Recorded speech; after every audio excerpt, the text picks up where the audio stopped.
Fowler and David Patricia, thank you very much for joining us, because we've got the budget on the mind, we've got Gitmo on the mind, we've got a lot of things that are going on, and one of the top things that's happened was this issue about Libya. Remember that, you know, the drones were approved. That was clear. Yesterday, Senator John McCain and Senator Lindsey Graham were on the talk shows talking about that, you know, let's recommend that NATO kind of be more active. You know, they're going to take him out, go after Gaddafi where he lives in Tripoli. Little did we know that was actually already going on. That was the headline, that they actually went after him. Now, Richard, what do you think about that? And we get a little bit of warning. It's like the 2-minute warning on the tornado. You got the 2-minute warning. Oh, by the way, it's happening right now. Well, you know, I think what we've seen in what's happening in Libya is pretty simple. I think President Obama has been pretty clear moving forward that we're going to build an international coalition to solve our problems in Libya. And I think there has been calls from members of the, you know, from the war hawks saying that we need to go in and we really need to take out Gaddafi. And I think the president is committed to enforcing the no-fly zone. And if that no-fly zone results in Gaddafi being taken out as the leader, then that's okay. But I think the real question we have to ask ourselves is, what will these rebels be able to lead and be able to lead the country, especially because Libya, as we all know, has a huge amount of oil reserves, and these oil reserves are going to be key to growing our economy and key to growing the world economy. So the question will become, once these rebels take charge of the country, when we lift the embargo, what type of business interactions will we have with them? Yeah, you know, David, you are an historian, and that has got to be an interesting prospect. When you look at something like that, what does your historian mind think? Well, you go all the way backwards. We were discussing 1948. I've got a book coming out on that. And you see, even in that year, that the oil is playing such a big part in our foreign policy. That year, that was the year that Israel is proclaimed as a sovereign state. And people are talking about a jihad from Egypt even then, immediately as that happens, against the West, against the United States. So it's a tricky situation. Obviously, are we getting ahead of the game? We're talking about who's going to be in charge. It could be a stalemate. Gaddafi is bringing back billions of dollars in foreign assets. Evidently, the much heralded freeze on his assets was not exactly effective. Freeze your assets. So, right. So we've got problems there. We don't have the international cooperation. We've only got 6 members of NATO really in the game. Cooperation. We've got, you know, you've got several. We've got people talking, okay, but we don't. We've only got 6 people in the game or 6 nations from NATO. We've got the big countries. We've got India, China, Russia. The president went to Brazil when this thing started. Brazil is not on board. We have large nations which are not supportive of this function. We did just get a large influx of cash in from Kuwait to fund the rebels. But then we've got Graham and McCain and Lieberman, all the war hawks, saying we should go on, saying how unacceptable Gaddafi is, that he should be killed. He's a terrorist and all that. And a couple of years ago, in 2009, they're all in Tripoli, making nice to him. Well, it was the regime in charge. But Richard, I want you to answer this question that we don't have an international coalition. David's just ticked off, a few countries that we need to have an international coalition. He says we don't really have one yet. What do you think? Well, if I think David's wrong here, we do have an international coalition. Not only do we have a lot of our major players in Europe, including the French, which rarely ever are in coalitions when it comes to war or violence. On top of that, we have a lot of the Arab countries saying that we're with you. We have Qatar, we have Kuwait, and we have a lot of the African countries. We've seen the president of South Africa go there and try to negotiate a deal with Gaddafi. On top of that, we've seen that a lot of the African Union is very much behind us getting rid of this dictator because he's killing his people. So I call that an international coalition, not to mention the fact that this coalition didn't happen until the United Nations passed the resolution. And to pass the resolutions in the United Nations, it takes an international cooperation. The president has reached out to multiple world leaders to ask them to join him in this coalition. And it's very clear that the United States is not the lead-in on this. The United States is part of a world coalition. So, David, I think you're wrong here on us not having a coalition. I think we have a very strong coalition. It's not as effective as it could be, nor is it as wide-ranging as what we had with Iraq.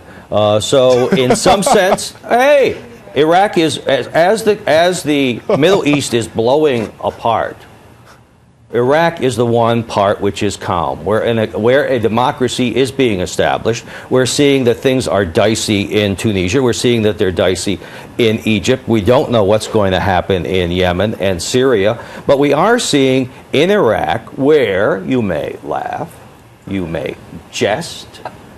You should be here, Richard. It'd be more fun if you guys were here in the same room. It would be great. But what we have is that may be the one part of the Middle East strategy which has worked so far, and we really don't know what's going to happen at this point, and we don't know what our policy is, and we haven't built a coalition in America. When do we really go to Congress and the American people to get America's support? But David, I want to go back to Richard's point, because you make a very good point. You've got the UN stamp of approval right here, which basically says you do have an international coalition. Right, you do have an international coalition. If you want to concede that there is an international coalition, that is fine. You're saying it's not as effective? I'm saying it's not. I'm saying it's not as effective, and I'm saying that when you say NATO, you've got to realize just how limited that is, and to think this is some grand thing which is going in. If it was, Gaddafi would be gone. That was the hope when this thing started,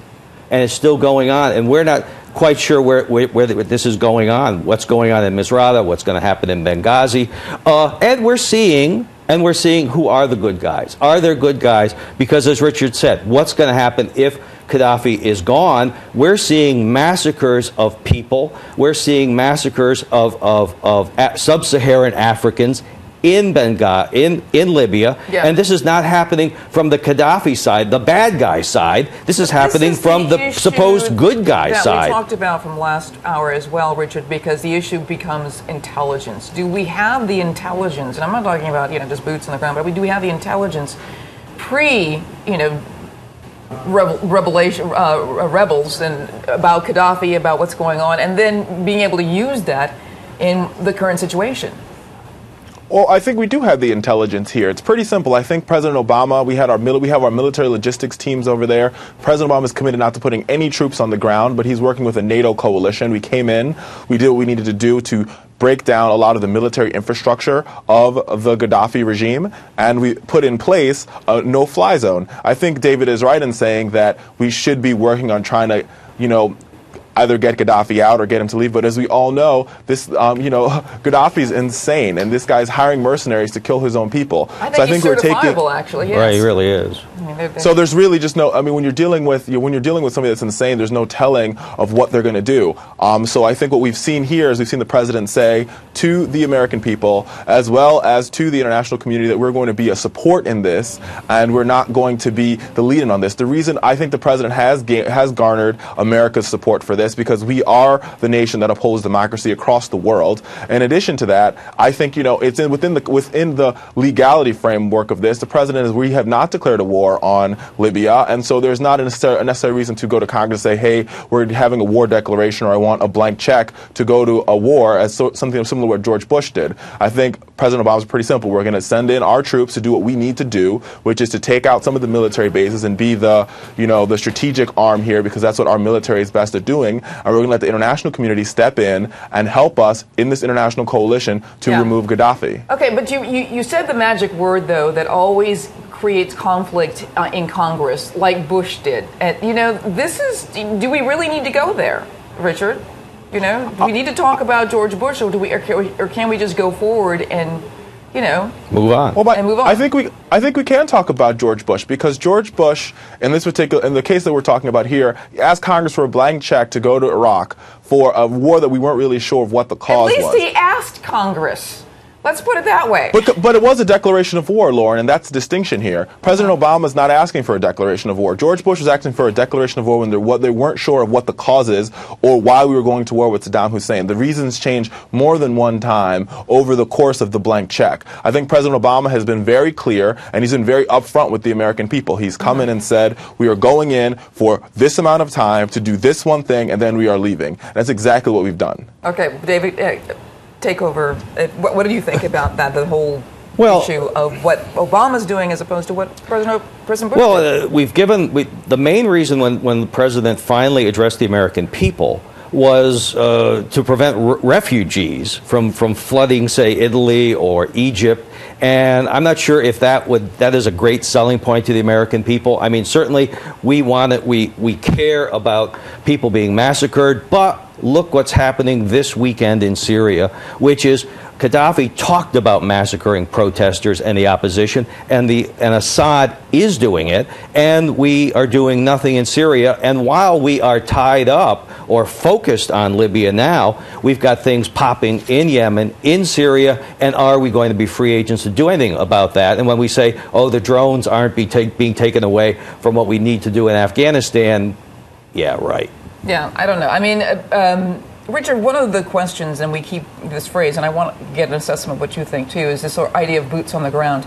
At some point, is this inevitable that there's got to be some sort of military presence on the ground in Libya by the United States? I think everything is on the table. I think the president is very strong about saying he won't commit to combat troops being on the ground. I think once we have gotten rid of Gaddafi and the rebel regime is the one, or the official government becomes the rebel regime, I'm pretty sure we'll send in some peacekeeping operation troops there to keep the peace and help them set up a government. We'll probably send some of our high-level democracy-building diplomats over there to do the same thing from the State Department. And I think that is a different question. I think the phase of Libya that we're in now, we need to concentrate on removing Gaddafi, stop him from killing his people, and that is the step one. I think the distinction between what's happening in Libya and what's happening in other parts of the Middle East is that in the Libya situation, I think it's more containable, and on top of the fact that it's more containable, we know that Gaddafi is mentally insane. The other leaders are beginning to give concessions to their people in order to quash the protesting. They're trying to work on creating a solution, similar to what happened in Egypt with Mubarak, and similar to what's happening in Yemen, where they're saying, all right, our leadership will leave at the end of our term. We're willing to work with the people uprising for democracy, and we're willing to create some sort of stability of peace. Not to mention, none of us are in the Situation Room, so we're not really sure of the intelligence information that's coming into the president or the Secretary of State or the Secretary of Defense about what's happening in the other Middle Eastern countries. All right, thank you very much. Richard Fowler.